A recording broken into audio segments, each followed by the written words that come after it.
style David. Deux églises totalement différentes, en apparence extérieurement identiques, mais de nature intérieure totalement à l'opposé. Comment discerner, comment différencier, reconnaître une église remplie du Saint-Esprit, d'une église de style Salomon, de style laodicéen? L'église de Laodicée est une église, mais c'est une église qui sera vomi de la bouche de Jésus, ni froide, ni tiède. Et aujourd'hui, nous allons parler de ce grand sujet. Écoutez bien, ne m'écoutez pas, mais écoutez la voix du Saint-Esprit au travers de la prédication. J'aimerais vous lire dans la parole de Dieu, dans la Bible, dans 2 Chroniques, 1er chapitre, verset 1er. Il est écrit, c'est au début du ministère de Salomon, Salomon, fils de David, s'affermit dans son règne. L'Éternel, son Dieu, fut avec lui. L'Éternel, son Dieu, l'éleva à un haut degré. Nous allons nous arrêter là dans la lecture de ce passage. Seigneur, Dieu Tout-Puissant, grand El Shaddai, nous demandons que le Ruach Elohim puisse venir se manifester dans cette merveilleuse réunion que nous a accordée à Perpignan. Nous te demandons, Seigneur, ton aide, que notre oreille soit attentive à ce que le Saint-Esprit dit à son Église. Nous ne voulons pas être vomis de ta bouche. Nous voulons au contraire, Seigneur, être enlevés dans la gloire. Ce que tu as dit à l'église de Philadelphie, parce que tu as gardé ma parole, je te garderai en dehors de ce qui s'en vient sur la planète Terre. Tu vas venir avec moi dans les cieux par un enlèvement puissant.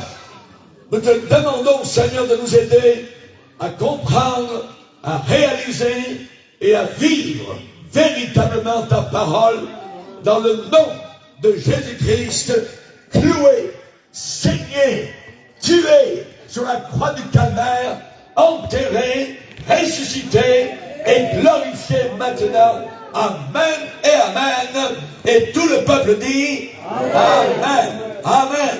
Alléluia. Salomon, c'est l'esprit et la nature de Laodicée. Vomi. Cela veut dire que les intestins de Dieu ne peuvent pas supporter ce genre de chrétien. Tu dis que tu es riche, que tu n'as besoin de rien et tu ne sais pas. Tu es un ignorant, tu ne connais pas la véritable réalité de ta vie spirituelle. Tu es tiède. C'est l'église de Salomon, l'église des derniers jours. Cette église, ce genre d'église, Salomon, se dirige vers le même genre de ruine que ce roi a vécu.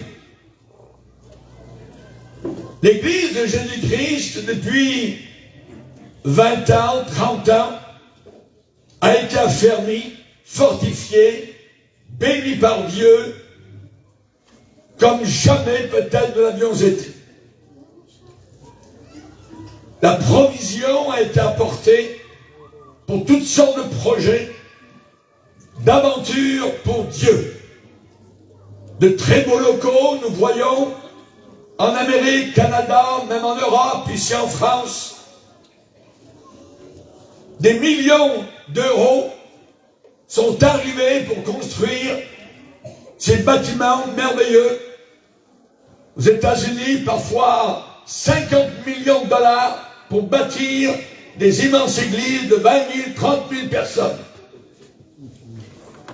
Des millions ont été dépensés pour évangéliser à la télévision, sur Internet, des livres, des CD, des DVD, la radio, enregistrer des missions, des collèges bibliques, des instituts, des ministères, para-églises, des méga-churches, tout ce que vous voulez. Et quand ces choses ont commencé, chacun avait quelque chose de l'onction du Saint-Esprit. La même bénédiction que Dieu a déversée sur Salomon au début de son règne. Salomon était un homme très organisé, beaucoup plus instruit que son père David. Et il a fait tout en plus grand, en plus beau que toute la génération précédente aurait pu concevoir ou à planifier. Les capacités d'organisation de Salomon étaient tellement grandes. Ces cérémonies étaient très hautes en couleur, si formidables et splendides que la reine de Séba, qui était venue le visiter de loin, en était estomaquée, hors d'elle-même. La force moteur qui était derrière Salomon, c'était la sagesse et la connaissance. Le cri du cœur de Salomon, lorsqu'il a demandé à Dieu, accorde-moi la sagesse et l'intelligence pour que je sache me conduire à la tête de ce peuple. Merveilleuse prière, très belle.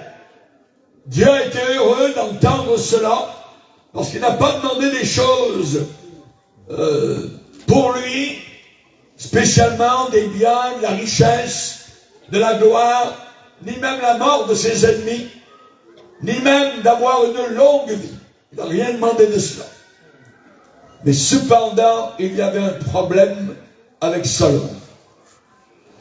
Sa prière était totalement centrée sur l'homme, sur lui-même, sur soi-même. Ce jeune homme très talentueux, confiant en lui-même, disait: Seigneur, donne-moi les outils et on va faire le travail. Donne-moi la sagesse, l'intelligence, et je vais mettre tout le peuple en ordre et je vais accomplir l'œuvre. La prière de David, homme selon le cœur de Dieu, il disait: je demande à Dieu une chose, que je désire ardemment, je voudrais habiter toute ma vie dans la maison de Dieu, dans la présence de Dieu. La prière de Salomon était la prière d'une nouvelle génération, avec de nouvelles idées, avec des gens instruits, avec de nouvelles aptitudes et capacités. Son cri, c'était: j'ai absolument besoin de sagesse et de connaissance. Nous sommes devenus, au XXIe siècle, une église techno. La force dominante derrière l'église de Laodicée moderne, c'est la sagesse, la connaissance, la psychologie, les diplômes. Nous avons des grandes rivières d'informations qui coulent au travers de cette église des derniers jours. Mais on ne descend plus beaucoup dans le fleuve du Saint-Esprit. Ordinateur, programme philosophique, programme de Bible sur computer, counseling sur mesure, des commentaires bibliques sur ordinateur, comment savoir ramasser de l'argent pour des projets. Vous avez tout. Tout ce qu'il y a à faire, c'est appuyer sur un bouton. Vous parlez à la machine. La réponse arrive tout de suite. Nous sommes arrivés, nous, Église de Dieu, à l'âge de l'intelligence artificielle. Artificielle. Je ne suis pas contre les ordinateurs. Nous en avons dans notre propre Église. Ça nous aide à fonctionner. Mais je suis étonné de voir beaucoup de jeunes pasteurs qui passent tellement de temps à taper sur leur clavier. Un royaume d'information, de nouvelles idées, de stratégies nouvelles. Beaucoup de ces jeunes pasteurs prêchent un évangile d'ordinateur. Ils vont le chercher là. Auparavant, dans l'ancienne génération, dans l'église de David, on allait sur nos genoux, pleurer devant la Bible et demander, Seigneur, quelle sorte de message tu veux que j'apporte à ton peuple? Aujourd'hui, on a une soif insatiable d'information, de sagesse supposée, de connaissance, comme jamais auparavant. David, lui, disait, mon âme a soif de Dieu. C'est lui que je veux. Je veux le connaître, je veux le chercher, je veux l'aimer. Mon âme est attachée à toi, Seigneur.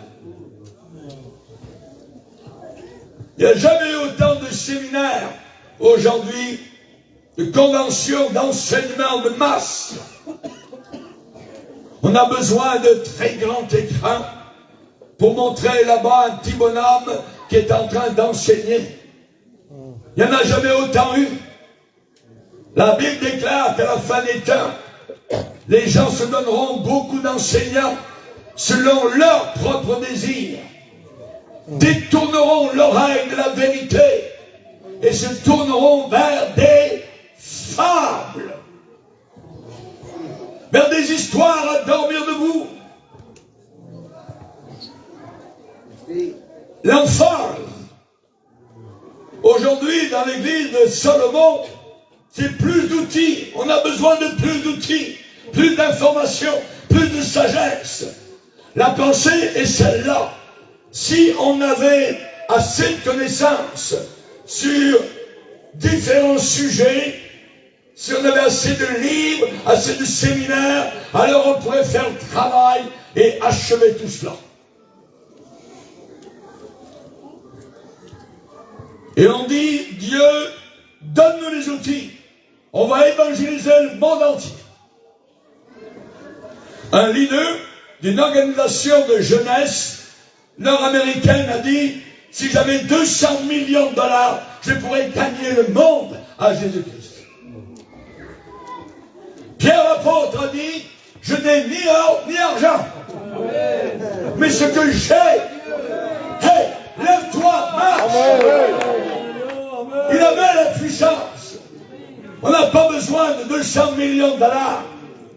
On a besoin de la puissance du Saint-Esprit. On a besoin d'être dans l'église de David et de sortir de l'église de Salomon. Le Seigneur a dit, ce n'est pas par la force humaine, ce n'est pas par la sagesse humaine, mais c'est par mon Saint-Esprit. Quand l'ennemi viendra comme un feu, c'est l'Esprit de l'Éternel qui le mettra en fuite. C'est pas notre sagesse, c'est pas notre connaissance qui va le mettre en fuite. C'est le Saint-Esprit de Dieu. L'Esprit de gloire. Nous ne pourrons jamais rien accomplir pour Dieu uniquement par la sagesse. La Bible dit, Paul a dit, puisque le monde, avec sa sagesse, n'a pas connu Dieu, il a plu à Dieu de sauver, de délivrer ceux qui croient par la folie de la prédication. C'est la prédication. Nous avons besoin de prédicateurs remplis du feu du Saint-Esprit. Même s'ils n'ont pas de diplôme, même s'ils ne savent pas compter, ça n'a pas d'importance. S'ils connaissent le Saint-Esprit de Dieu, ça suffit. La folie de la prédication. Et j'ai passé 55 ans de ma vie dans cette merveilleuse folie. Être prédicateur de l'Évangile. Ne t'appuie pas sur ta sagesse. Confie-toi en l'Éternel de tout ton cœur. Tous les véritables trésors de la sagesse et de la connaissance se trouvent à un seul endroit, caché en Jésus-Christ. Jésus-Christ, Colossiens 2, Jésus-Christ, le mystère dans lequel sont cachés tous les trésors de la sagesse et de la connaissance. L'évangile de Salomon était différent. La Bible dit, il a prononcé 3000 sentences. Ça veut dire 3000 sermonnettes assez courtes de sagesse et de connaissances pratiques. Il a parlé sur les arbres. Il a parlé sur le cèdre du Liban, sur l'hysope qui sort de la muraille. Il a parlé sur les animaux, sur les oiseaux, sur les reptiles, sur les poissons. Salomon a composé des nouveaux chants. Il a parlé d'application, de vérité sur la nature humaine, et beaucoup se trouvent dans le livre des Proverbes, des instructions pratiques sur les mauvaises femmes, sur le mariage, sur comment élever les enfants. Il a donné des directives très claires. Comment faire face aux situations, comment avoir le bon comportement, comment être béni. Tout le monde aimait sa prédication. Mais si le Saint-Esprit n'apporte pas son onction sur la prédication, sur l'enseignement, c'est lettre morte. Vous ressortez aussi vite que vous êtes entré. La Bible dit la lettre tue. La lettre tue. Il faut que le Saint-Esprit mette le feu à la parole de Dieu. Il faut que le Saint-Esprit mette la vie, allume cette parole, qu'elle devienne feu et flamme dans nos cœurs. Et à la fin, Salomon a apporté un message absolument sans aucune puissance. Pourquoi? Parce qu'il n'avait pas la puissance de pratiquer ce qu'il prêchait. Il disait de belles choses, mais il ne les pratiquait pas. Il a bâti sur du sable. Il est mort en insensé. Salomon s'est donné à des femmes étrangères. La Bible dit entraîné par l'amour. Nous, Église de Jésus-Christ de fin des temps, il est dit que nous devons nous attacher aux choses que nous avons entendues, de peur que nous soyons emportés loin de ces choses. Des courants terribles arrivent entre générations pour nous emporter loin de ce que nos pères nous ont enseigné. Salomon, il a élevé des enfants méchants, incluant un vrai démon qui lui a succédé sur le trône, Roboam. Et Salomon a achevé sa course sur la terre en décrépitude. Un idolâtre, angoissé, vivant ses jours dans la fosse à purin de l'immoralité et de l'impudicité. Et toute sa génération est devenue des réprouvés, des dépravés. Tout cela en dépit de toute sa sagesse. Malgré toute sa sagesse, malgré tout son enseignement, malgré 3000 proverbes et cantiques merveilleux, il en a fait 1005. Aujourd'hui, nous avons des églises que j'appellerais amicales envers le péché. Des églises de type Laodicée, qui ont parfois des petites sermonnettes de 15 à 20 minutes, pas mauvaises, bien pensées, mais c'est des sermons qui n'amènent pas grand-chose. Pourquoi? Parce que dans ces églises, il y a encore beaucoup de divorces. Les ados fument, boivent, couchent ici et là. L'abus des fuit les passions de la jeunesse. La vie des jeunes dans ces églises n'est pas transformée.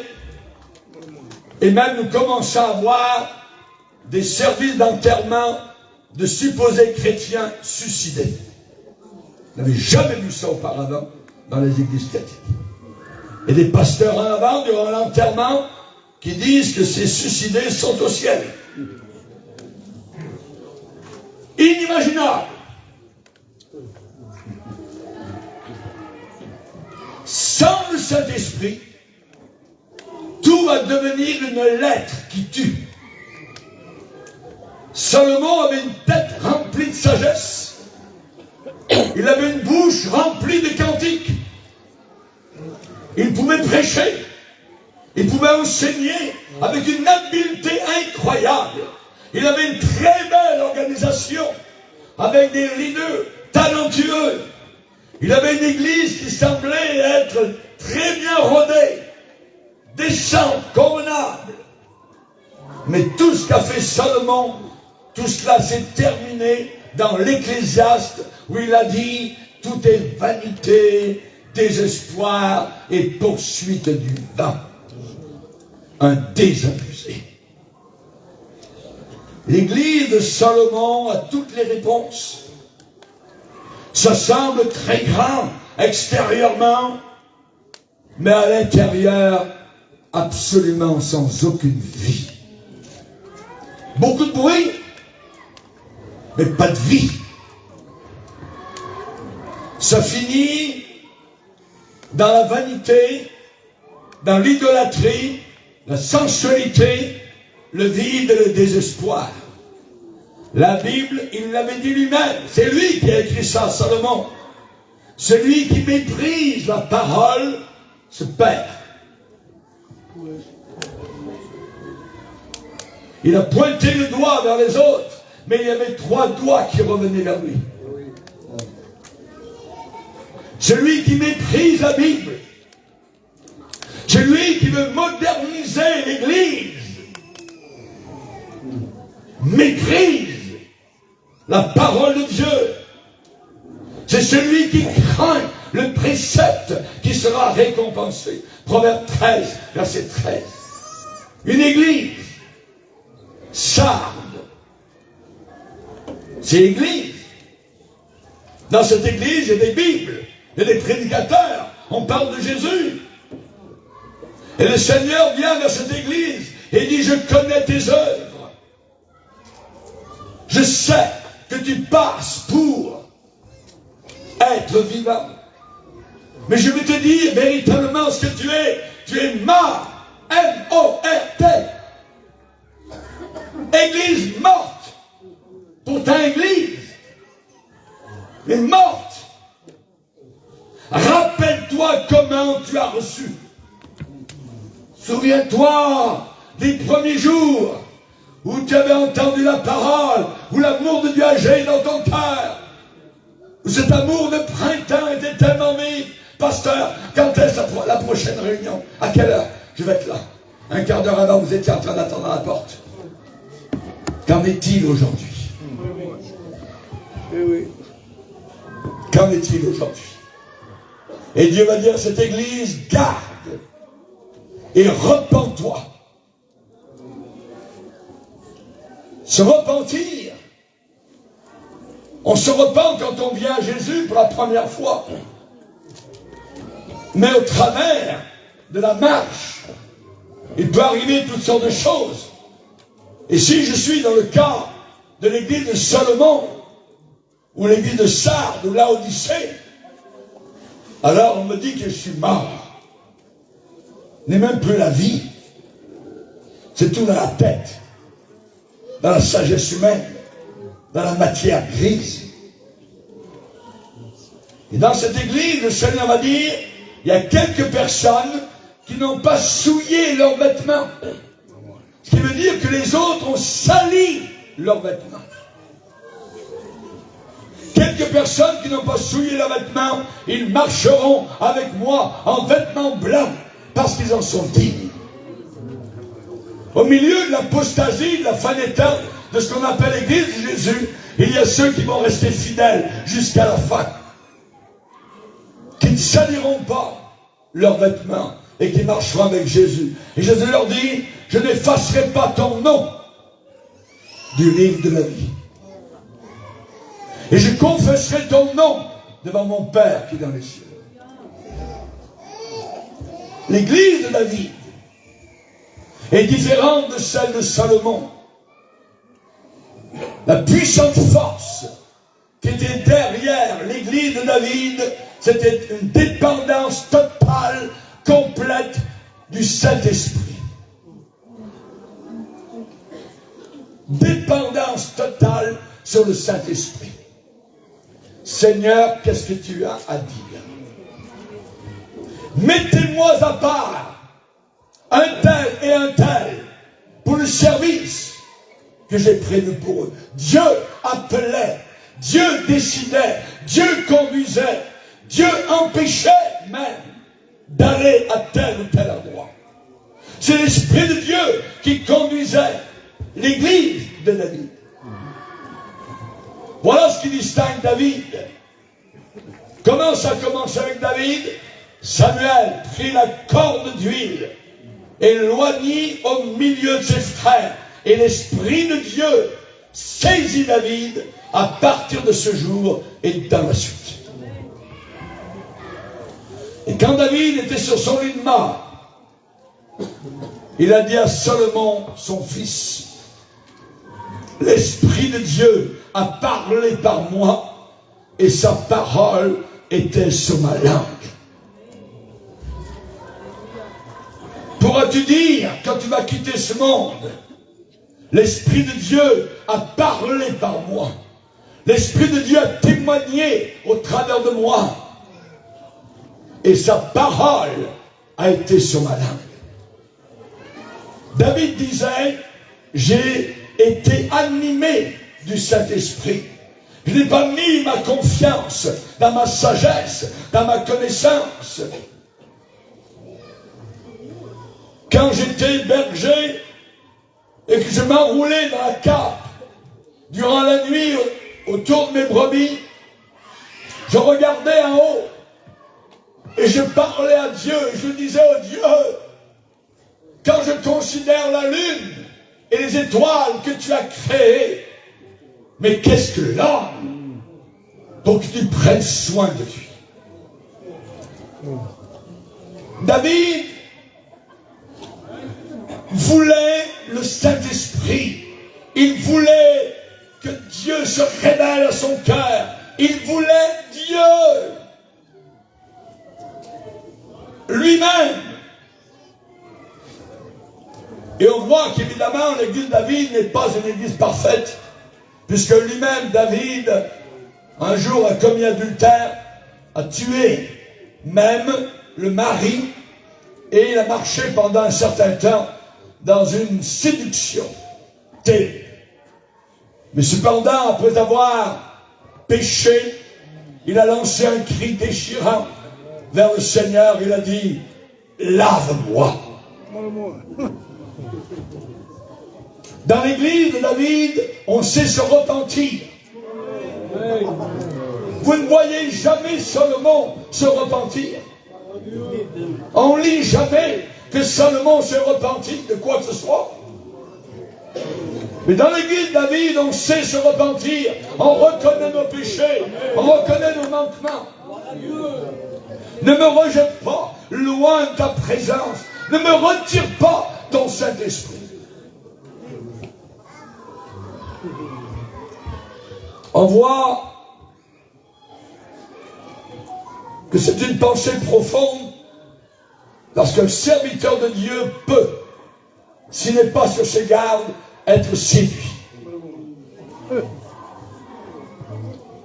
Satan est très rusé.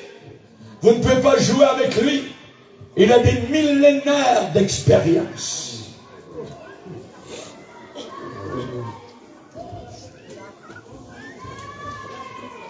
On voit particulièrement la marque, la différence entre l'église de David et celle de Salomon, c'est qu'il y a dans l'église de David un cri de cœur. Un cri du cœur. Oh Dieu,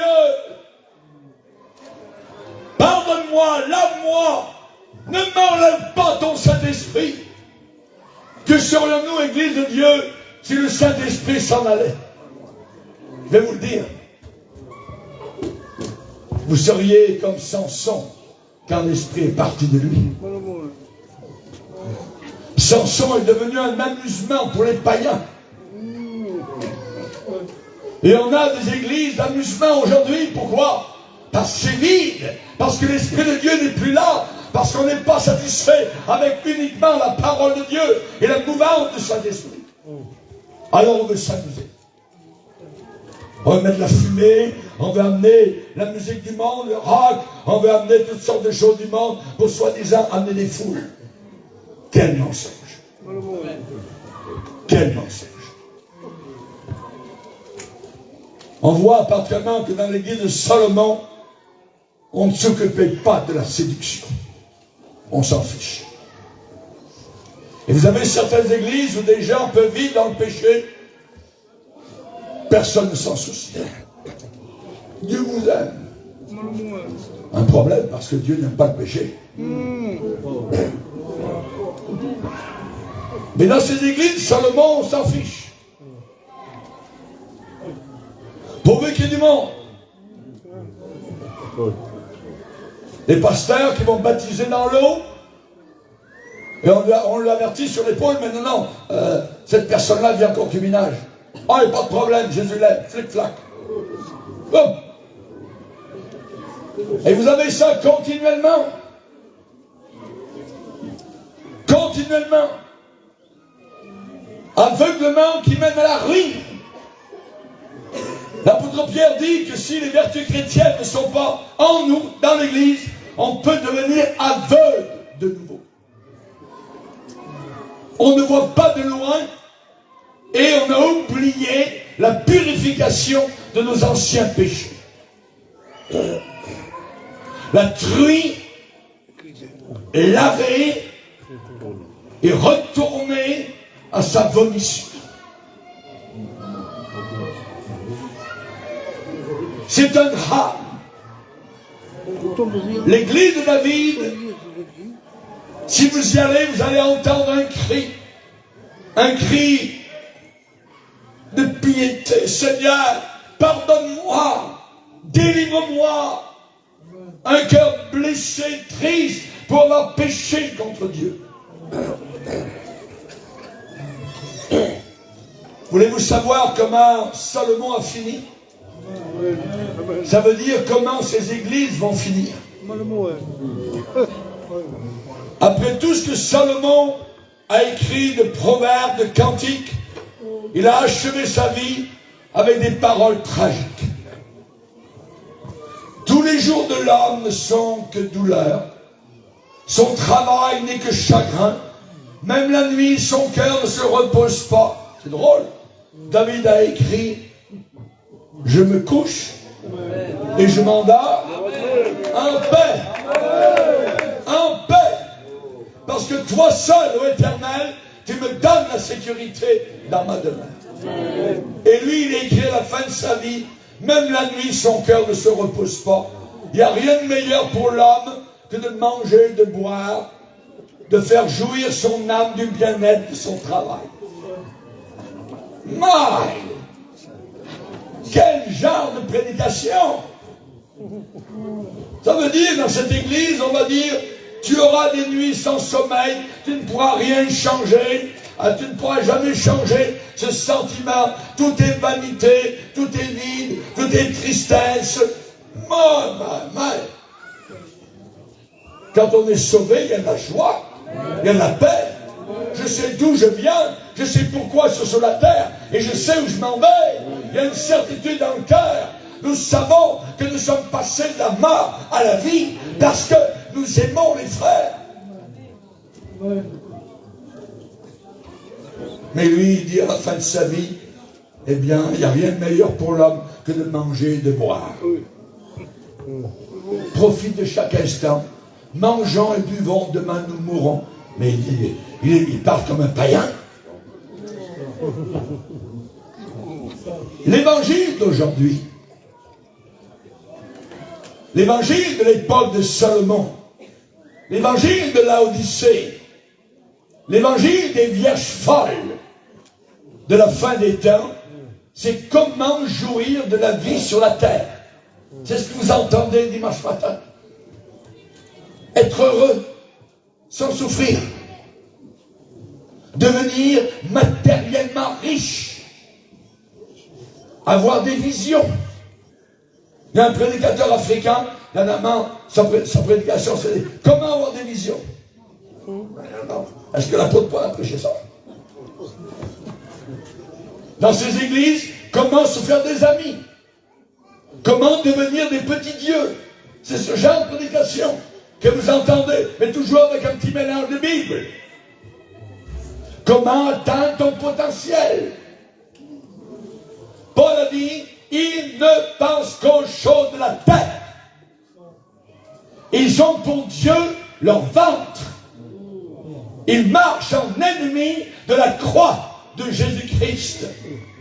Leur fin sera la perdition. Ce n'est pas une petite affaire. Ils vont en enfer. Ces gens dans les églises le dimanche matin qui entendent ce genre de prédication, qui ne se repentent pas de leurs péchés, qui vont en boîte le samedi soir, et puis ensuite le dimanche, alléluia, gloire à Dieu. Ça ne marche pas comme ça avec Dieu.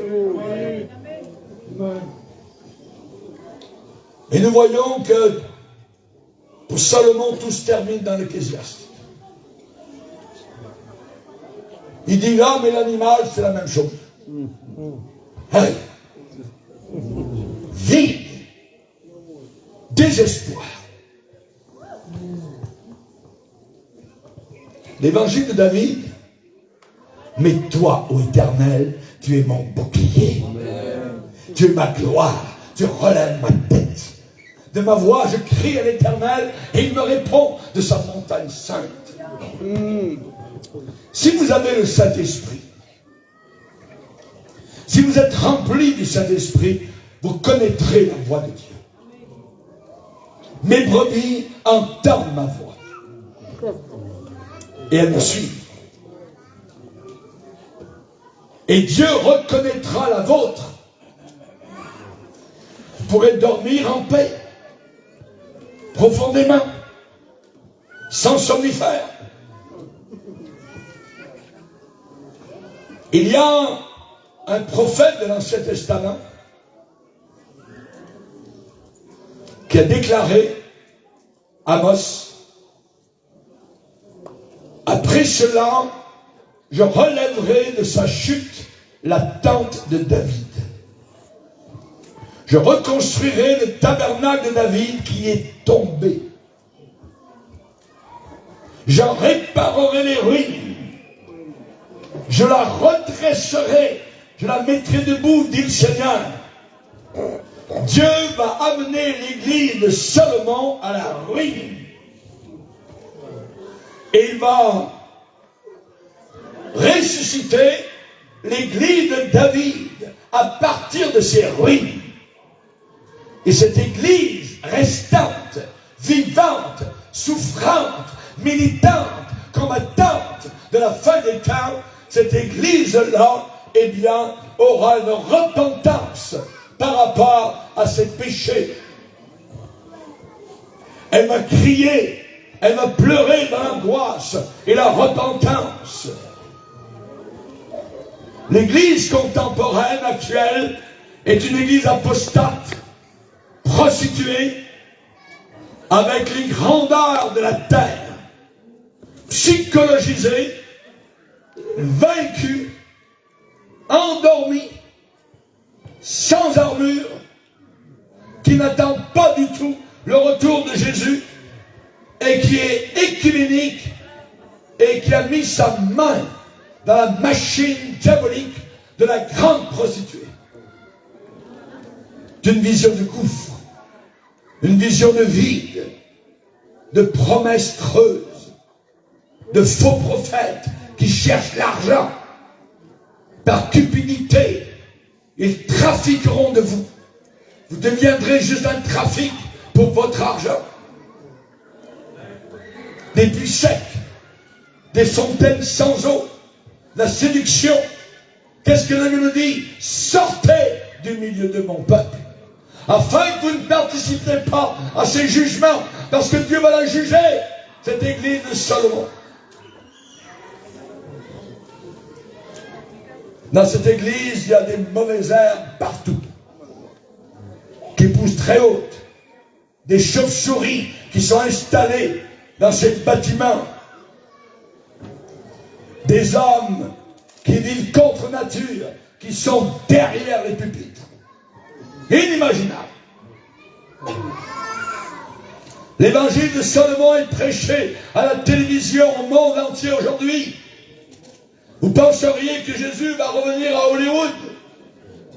Vous penseriez que Jésus va revenir à Beverly Hills, dans une Cadillac ou dans une Rolls-Royce? Il ne prêche que l'argent, il ne prêche que la prospérité. Cette image du christianisme est la chose la plus abominable jamais vue et entendue. Et Dieu dit qu'il va amener tout cela à la ruine, à la banqueroute, à l'écroulement.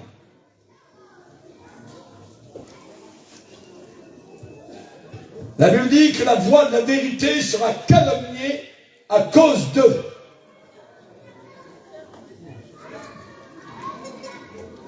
Ça sera fini les sourires de coin, la théologie de cirque, soufflage par terre, tombade, roulage, chicane, tout ce que vous voulez. C'est du cirque, c'est de la folie. Amen. Les hindous au culte font la même chose aux Indes que les bénéines et toute la clique. Montrez-moi dans la Bible ce genre d'église. C'est la Odyssée qui sera vomie de la bouche de Dieu. On nous a averti que les faux prophètes viendraient. Les faux prophètes ne viennent pas avec des cornes, avec une fourche. Ils viennent avec une Bible. Je suis pasteur. Ah ouais. Le diable se déguise en ange de lumière. Bientôt, on va voir la différence entre Abel et Caïn. Ils ne l'ont pas vu pendant un certain temps. Mais il est dit qu'un jour, ils ont offert un sacrifice, les deux. Et sur l'un est tombé le feu de Dieu, et sur l'autre, rien n'est arrivé. Dieu sait faire la différence entre les Égyptiens et Israël à Goshen. Il y avait de la lumière chez les Juifs, aucune lumière en Égypte. Dieu dit, vous verrez de nouveau la différence entre celui qui sert Dieu et celui qui ne le sert pas. Beaucoup de chrétiens aujourd'hui veulent se servir de Dieu au lieu de servir Dieu. On veut l'utiliser pour nous. Aujourd'hui, on parle de réveil ici, de réveil là. Les réveils d'aujourd'hui sont des boîtes de carton. Tout va brûler.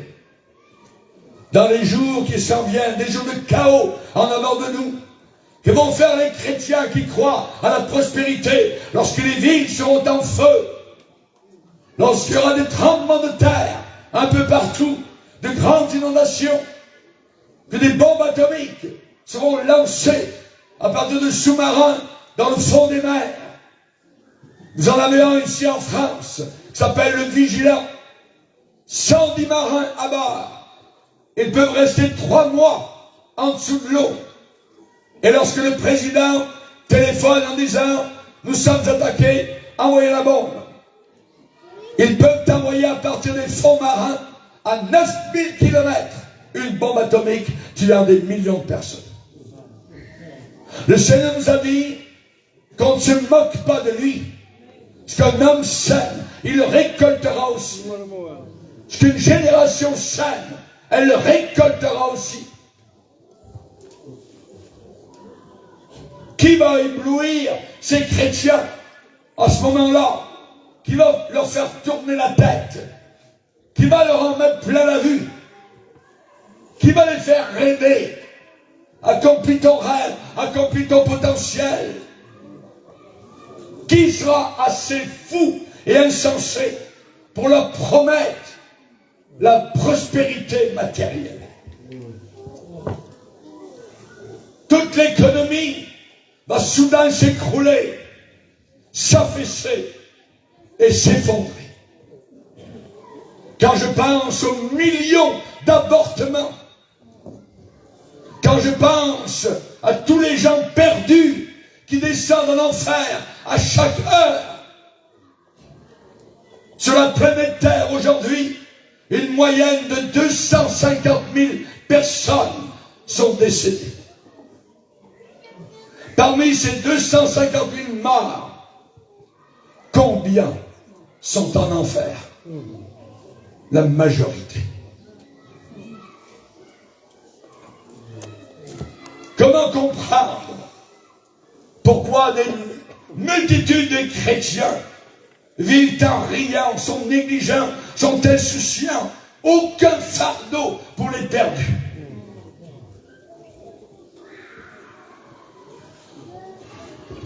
Les Juifs, eux, ils pleurent, ils prient. Ils demandent que le Messie, leur Messie revienne. Les larmes roulent sur leur visage. Et les chrétiens, eux, ils n'attendent pas Jésus-Christ, ils veulent devenir riches.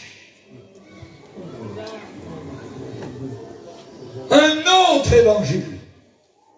Si quelqu'un vous prêche un autre évangile, qu'il soit maudit, anathème. Ce n'est pas ce que Paul prêchait. Paul a dit l'évangile que je vous ai annoncé et par lequel vous êtes sauvés, pourvu que vous le reteniez tel quel, jusqu'à la fin. Sinon, vous auriez cru pour rien. Zéro. C'est pour ça qu'à la fin de sa vie, Paul pouvait dire, j'ai gardé la foi. J'ai gardé le véritable évangile. Je ne l'ai pas dilapidé. Les pécheurs autour de nous sont attachés à l'enfer, aveuglés.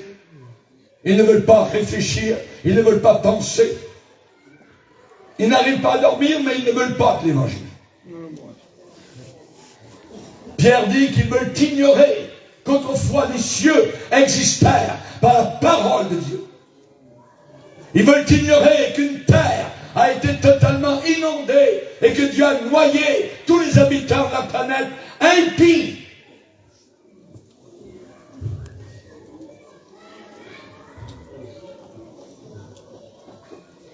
quand arrive un véritable réveil spirituel, il y a de la joie. Pourquoi? À cause de la repentance. Parce qu'on s'est repenti. Et parce que des âmes ont été sauvées. Je relèverai la tente de David. Dans les derniers jours, Dieu va bâtir son église. Une église de type David. Qui va aimer Dieu. Qui va dire, oh Seigneur, je te demande une chose. Je veux contempler. Je veux vivre dans ta présence. Je veux pas ceci, cela, une belle maison. Non, non, non. C'est toi que je veux.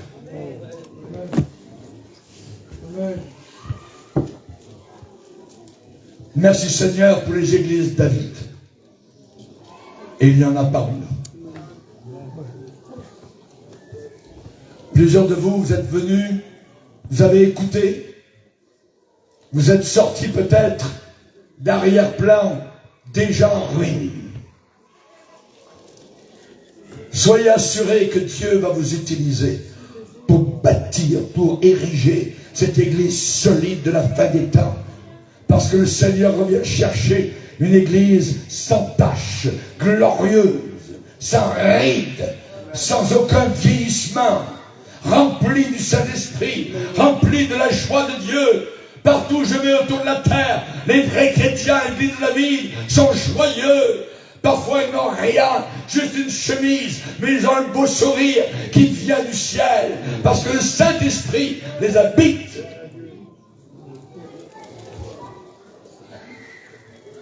Placez-vous le visage devant Dieu. Courbez devant Dieu. Dites-lui tout. Dites-lui tout. Soyez un chrétien David, rempli du Saint-Esprit. Criez à Dieu de tout votre cœur. Il faut de nouveau le toucher, comme la femme avec la perte de sang. L'Église a perdu temps dans ces dernières années à cause de ces faux enseignements de l'Église de Salomon. Cherchez-le non pas du bout des lèvres, mais de tout votre cœur. Soyez honnête avec vous-même et avec le Seigneur. Dites-lui tout. Un de nos cantiques déclare, dis tout à Jésus. Dis-lui tout. Dis-lui tout. Et ensuite, tu diras avec David, j'avais mis en l'Éternel mon espérance. Il s'est incliné vers moi. Il a écouté mes cris. Il m'a retiré de la fosse de destruction, du fond, de la boue, de la saleté, la pourriture. Il a dressé mes pieds sur le roc, sur Jésus-Christ. Il a affermi mes pas. Il a mis dans ma bouche un cantique nouveau. Ce que vous connaissez, ce que vous entendez, il faut le mettre en pratique. Le problème de l'église de Salomon, c'est qu'on entend et on ne met pas en pratique. Salomon connaissait ce que Dieu lui avait demandé. Il connaissait très bien l'enseignement de la Torah qui disait un roi ne devra pas faire un grand amas d'or et d'argent. Il connaissait ça. Première chose qu'il fait, il a fait un paquet d'argent. Il en a amassé. Un vrai banquier. Il savait que Dieu disait, tu n'iras pas en Égypte chercher des chevaux. Première chose, il commerce avec l'Égypte pour avoir 1000 chevaux et des chars. Il savait que Dieu disait, tu ne devras pas avoir beaucoup de femmes. Première chose, il visite les harems où il y a plus de 1000 femmes pour en prendre pour lui. Il connaît la voix de Dieu et il désobéit à Dieu à chaque fois. Et ensuite, il retourne dans ses appartements royaux, dans son bureau, et il écrit des proverbes et il écrit des cantiques au Seigneur. Ça, c'est l'église de Salomon. Qu'est-ce qui arrive? Il arrive ce que Jésus a dit. Si quelqu'un entend ma parole et ne la met pas en pratique, il a bâti sur le sable. Un jour va arriver une tempête plus grosse qu'une autre et la maison s'écroule. Le foyer tombe. Il faut que nous soyons sérieux avec Dieu. Le Seigneur est en train de placer sa vrille dans nos cœurs. Tout est nu et découvert aux yeux de celui à qui nous devons rendre compte. Suis-je dans l'église Salomon? Suis-je dans l'église David? Seigneur, pardonne-moi. Remplis-moi du Saint-Esprit. Et ne retire pas ton Saint-Esprit. Baissons nos têtes et prions, Seigneur.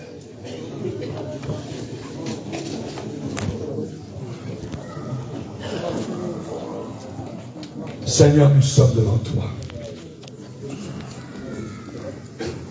Nous sommes humiliés, mais en même temps, nous sommes édifiés par ta parole. Nous te bénissons parce que tu nous aimes. Nous te demandons pardon, Seigneur, pour notre négligence. Nous voulons, dans ces derniers jours où les courants sont tellement contre l'Église, que nous voulons rester attachés à toi. Nous voulons encore, Seigneur, prendre une décision maintenant.